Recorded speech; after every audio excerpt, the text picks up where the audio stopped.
I really can't. I can't help but feel like clearly something is really wrong and something's really bad when Brock Lesnar comes out and he's getting clotheslined over the top rope by 40-something-year-old Triple H with ease. Why? Aren't you the babyface, Triple H? You're supposed to get your dick kicked in. Oh, that's exactly what I was saying yesterday on J-Cat's show. Once again, to reference him. But I was actually kind of saying that, Paul Heyman came out, and he was supposed to be the big heel, right? He was supposed to be the big heel, the big bad guy. The whole reason that this fight is going down is because of the shit that comes out of Paul Heyman's mouth. And Triple H and Stephanie end up bullying him and physically beating his ass in the ring. And I'm feeling bad for the heel? and then Brock Lesnar comes out. This guy that is supposedly avoiding Triple H, and you need him to sell tickets. Brock Lesnar is selling the tickets for SummerSlam for this fight. Period. Is The Rock and CM Punk is The Rock and CM Punk's happening at Royal Rumble, right? That's what we're expecting. Yeah. Supposedly. So it's supposed to be Triple H and Brock is like your big marquee fucking event, right? Mm-hmm. So if Brock is your marquee draw, why is he looking like complete horse shit on his first night returning on WWE television? I don't know, man. After losing to John Cena in the middle of the ring. I don't know. It doesn't make fucking sense. And he looks better. Brock looks better. He looks good.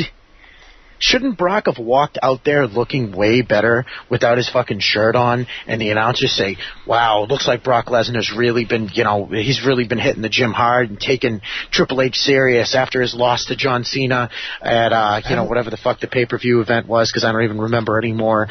Clearly Brock is back for blood. Brock, wants to prove a point, da-da-da-da-da. And instead it's, doom-de-doom-de-doo. Oh, I'm beat up by fucking Triple H. Haven't we realized that Triple H's ego is so fragile that he can't give anyone the opportunity to look strong? Didn't we have this conversation a year plus back that Triple H's ego is so fucking fragile that the only person that he let get over in him on, I think it was 2002 with Shelton Benjamin clean?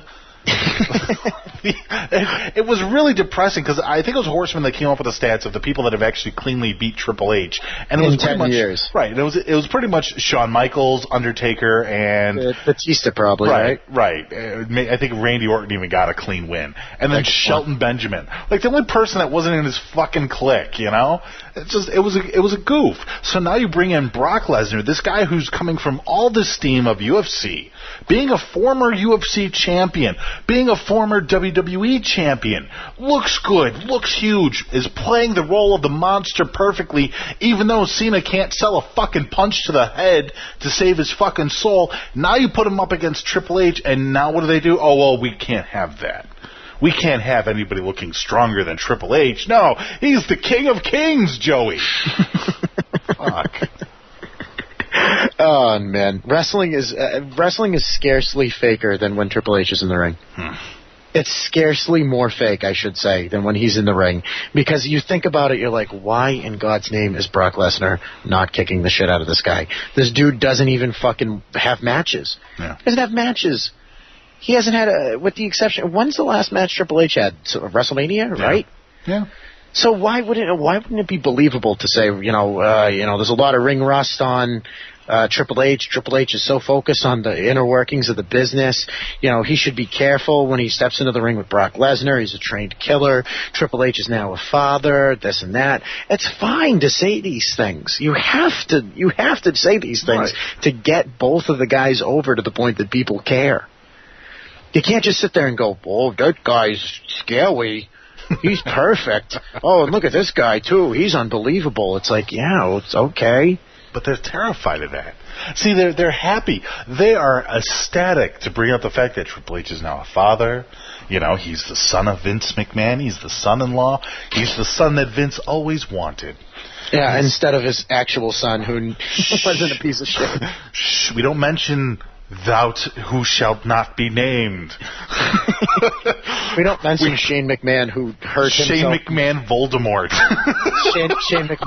Shane McVoldemort, who worked harder and got beat up more and probably helped out WWE or WWF more in its prime than the vast majority of the guys. Than a guy like Sheamus, who's now their fucking champion.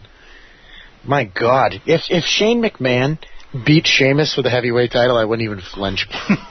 42-year-old Shane McMahon came back with his just for men fucking white hair, just perfect amount of grays. He's fucking making money. His Comcast cable company, or wherever the fuck it is in China, is like skyrocketing. Like everybody has Shane O'Mac cable in their house now in China.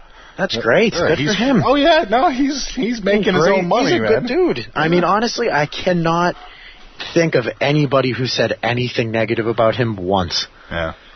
That's not what it a is. soul. Joe 5150 put it up in there, and kudos to him. We'll talk about him in a little bit too.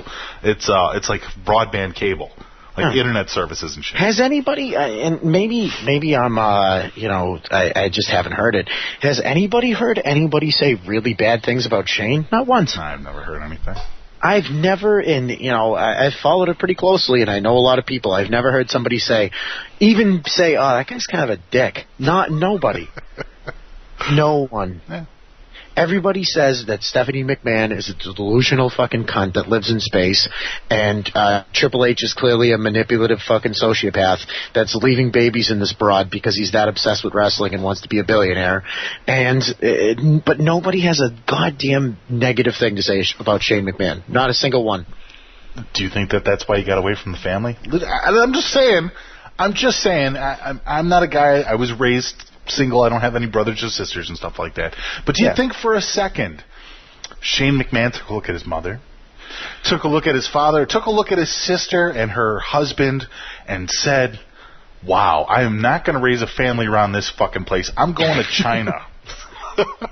And his wife is, by the way, gorgeous. Yeah, what is her name? Maris? Or I'm not quite sure, but his wife is a French girl. I know he's got a French girl. I remember seeing early pictures of her. She's like she's a pretty hot brunette. Oh, she's stunning. She's fucking stunning. So he's doing, pretty goddamn good for himself. And chances are he probably just looked around him and he was like, God, this is just...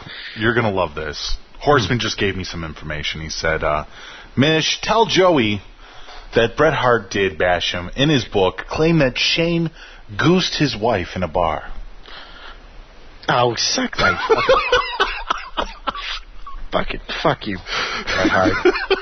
Old lesbian-looking fucking dickweed. He goosed. And for people that don't know what a goosing is, it's when you politely, usually, it's not like a whole hand or nothing, but you usually take the index finger, the middle finger, and the thumb, and you get a good grip on a butt cheek, and you give it a good yank. Yeah, I'm sure in shape, stoned jaw, millionaire, well-dressed, 22-year-old Shane McMahon wants to pinch your fucking middle-aged wife's ass. Dumb fuck. Maybe he's into those MILFs. He likes to chew on a pussy like old licorice. Yeah, Shane McMahon couldn't have found himself an attractive girl. Get out of here. Right. He's a millionaire in a nice fucking suit. Not a bad-looking young guy. Yeah, okay. Yeah, he's got a hit on your old fucking wife. Get out of here. Delusional fucking space cadet. Bret Hart's wife, really? Oh, my God. That's and suppose he even did say he did pinch his wife's ass. He's probably shit-cocked in a bar somewhere. Nothing Bret Hart's never ever done in his life. He's never taken pills or blown coke. No, Bret Hart. No. He's the saint of wrestling, sir. Oh, he's perfect, that Bret Hart. Never done a goddamn thing wrong. Oh, Jesus.